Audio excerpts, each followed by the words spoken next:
When it comes to composition, as an artist, it seems like there's an infinity of different options for you to figure out how to make an image look good. But what if you just did something really basic? What if you kind of just put the most important thing smack bang in the middle and then you kind of made everything symmetrical? This is often what we refer to as formal composition and a centered composition, and I think it works really, really well. What I want to do in this video is talk about how often simple can be better and direct, formal, centered compositions can be really powerful, and they're often overlooked because they seem like, again, it's a little bit basic. Hopefully that sounds interesting. Hopefully you'll join me. Let's jump in and get started. Alright, welcome to the Drawing Codex. My name is Tim McBurney. I've been a professional working artist for over 20 years, and on this channel, we're all about drawing cool stuff from our imagination, embracing the challenge of drawing, and mastering the craft of line and color illustration. Now, if you'd like to learn more about illustration and picture making, you can check out my free illustration mini workshop. It charts my journey going from an amateur to a professional, and I talk a lot about really important issues such as how to get more detail and polish in your work, how to plan your images, create thumbnails, and also a few thoughts on how to approach being a professional artist. As I said, it's free. The link will be in the description. Go check it out if that's something you're interested in. So, what are you talking about here, Tim? What do I mean by formal composition? I'm really referring to this page and similar education you might see in a book such as Andrew Loomis's Creative Illustration. And as I said, there's a huge variety of different ways that you can compose an image. But it's important to understand both the power and the simplicity and the directness, and also, I guess, like the ease of just applying it and doing it as an artist of formal subdivision, or sort of this symmetrical composition, right? And I think this is often a really overlooked thing in the beginning. If you look at a lot of the books on composition, they often are talking about these really important ideas of balance, right? And understanding that often you can create a lot of dynamism by balancing large objects and, kind of small objects in the frame. And often we do a lot of work when it comes to thinking about creating dynamism and creating depth within the frame. Often when we're dealing with these kind of really simple formalized compositions, it's a little bit more graphic. Although, as we'll look at with a couple of examples, you can obviously take this and make it a lot more sophisticated. But the key here is that I think this is a really solid, well-explored way to compose an image. It works in a huge variety of ways, and it's very powerful, and it's also really easy to use. I think it's one of the best things you can do early on as an artist to kind of just get your feet wet and think about, okay, I'm not dealing with heaps of depth. I'm not dealing with sort of balancing and thinking too much about the complexity of composition. You're just kind of putting things like smack bang in the middle of the page. We're more or less making things somewhat symmetrical. And again, it doesn't have to be quite as symmetrical as this, but often, again, I feel like this is overlooked because we're trying to do all this tricky stuff. And once you get a feel for creating really interesting, powerful compositions like this, it's going to give you a lot of ability to practice the other elements of your illustrative craft, such as refining that 1, 2, 3 read, right? Like often, again, the real focus of the image is just going to be smack bang in the middle, right? And it is going to be somewhere in the center line. But you still have to play around with how to deal with the lost and found edges, where you maybe sublimate the detail in other areas. You still have to do good illustration, but we're not sort of worrying about so many of the compositional traps. And especially in the beginning, if you're a character sort of figurative illustrator, this can work really, really well. So this is one of these things that I feel like I have overlooked over the years. And I notice a lot of people just kind of don't give this the respect that I think it deserves. So let's look at a couple of examples from kind of actual art, but this is obviously what we're sort of talking about, this kind of like formalized composition, formalized subdivision, things that are somewhat symmetrical and just really kind of basic, iconic, symbolic, and we can compare that to, these other also great ideas surrounding composition, such as thinking about the sort of line and overlap and all of that kind of other stuff. Again, don't underestimate the power of simplicity. So, one of the reasons that I bring this up is I do feel like we are often overwhelmed by the sheer amount of information, especially on a topic like composition, where these are really the things that often advanced artists like to talk about. It's often how you make your paintings interesting, how you really sort of create meaning and impact with the overall painting to lead the eye and direct the eye. But these ideas of sort of composition, I think, although they're foundational to what makes good art, they are the kind of thing that often gets played around more with. Like, once you can kind of draw stuff, like if you can't paint a tree, it really doesn't matter where the tree goes, right? If you can't paint your landscape, like if you can't physically kind of like figure out what brush to use, and it's the same thing, like it doesn't matter how dynamic you should make a pose if you're trying to learn anatomy, if you kind of can't really draw any anatomy at all. So one of the reasons that I think this is such a powerful idea to hook onto as artists who are, again, primarily interested in like figurative work, really sort of more iconic sort of cover style work. But, it's one of these ways where you can sort of practice so many of these important skills of illustration that will help you when you tackle more, I guess, dynamic or, sort of depth-based compositions. You can learn a huge amount just by practicing very simple sort of pin-up style illustrations like this. And you could potentially build an entire career doing nothing but this type of illustration.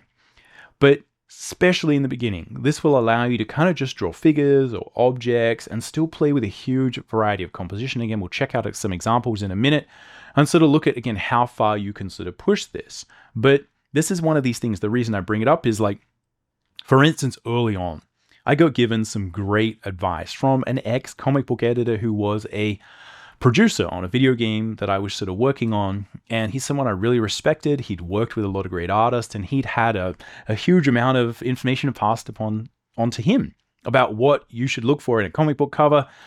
And one of those things was like, Tim, you need to have a lot of triangles, right? And that's it. And there'd be a lot of these sort of editors who like, look, they're not artists, but they know what works. And one of the rules they had is like, just how many triangles are on the cover, right? How many triangles are there? And the more triangles, the better. That was like literally the metric to use. Often people don't really know, why it works or why it doesn't. But, if you understand the fundamentals of how to lead the human eye, obviously that makes sense, right? Like triangles are going to create a multitude of diagonal lines. Diagonal lines have a lot of acceleration to them, right? They're kind of either going uphill or downhill, right? They're very dynamic. And obviously the more triangles you put in your poses, and all that means is, like sort of, if I'm just sort of formalized like this, you can kind of see me again. This is more of a formalized, if I sort of get myself in the frame, right? Now I'm kind of formalized, right? Centralized composition, right? If I kind of like have a lot more, angles, right? And all of a sudden, like I'm going this way and this arm's going this way, right? And now I've kind of got like more of a dynamic look, right? Super basic stuff. But the reality is, like that's just one way to get this done. And it's so easy to kind of say, oh, this is what good art is. This is what works, And I think it's also good to understand, like, what is the entry point into making great illustration and sort of learning some of these sort of ancillary skills. And I really found that, I liked using these types of just simple, I'm drawing a character, and I found they always had a lot of power, and they allowed me to kind of, again, take my foot off the gas of like learning all the complicated stuff and just kind of focus on like refining the drawing, like getting all the subtleties right.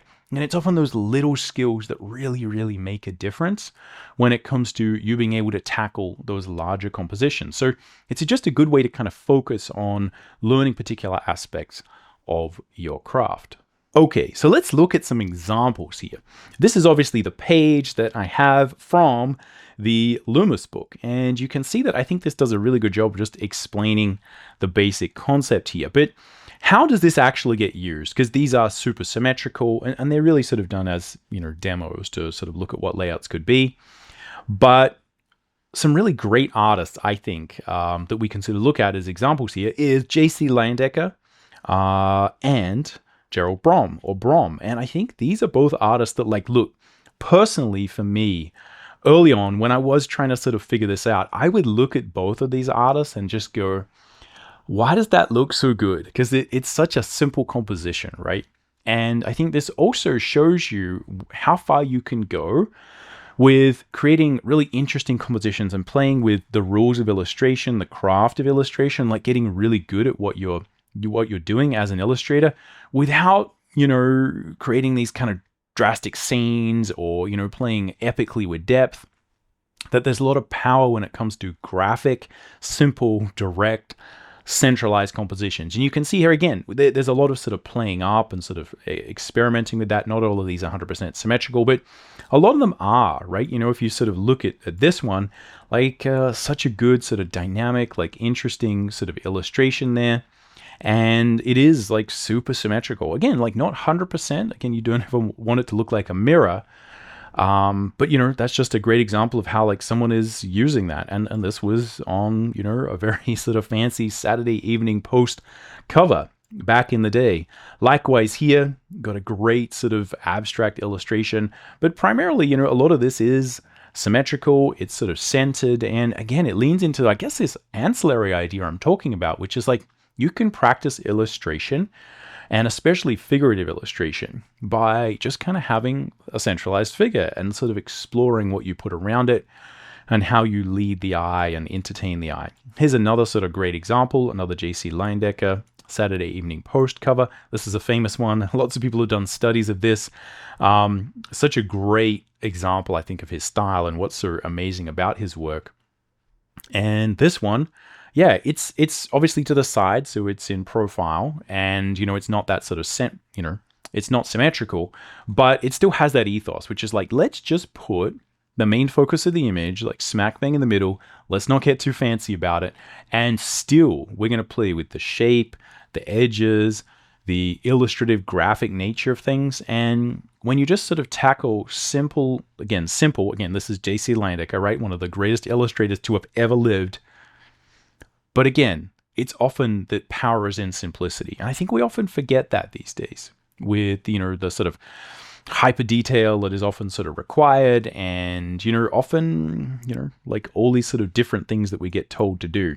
Here's another great example. Again, fairly simple, centralized, basic idea.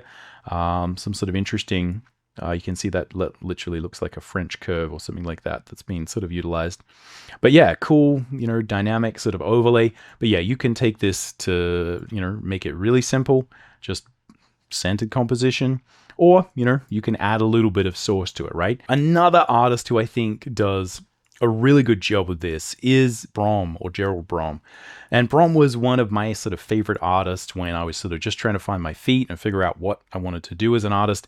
He had such a great fantasy style. He was doing a lot of the kind of work that I really wanted to do as an artist.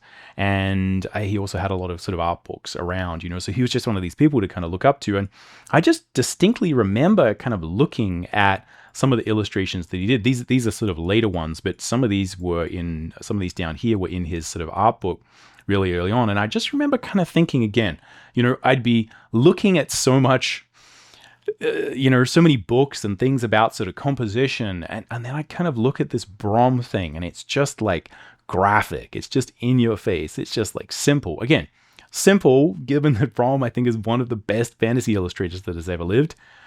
But I think it would always remind me like how much power there is in simplicity, in just kind of having a sort of formal, centralized composition. And what I kind of found is that, I actually have used this quite a bit.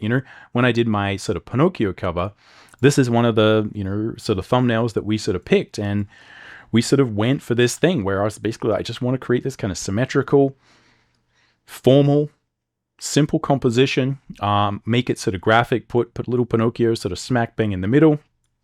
And a lot of people have commented on that cover and sort of said, that it sort of really worked. And when we sort of put the gold foil on it here, it really kind of came alive, right?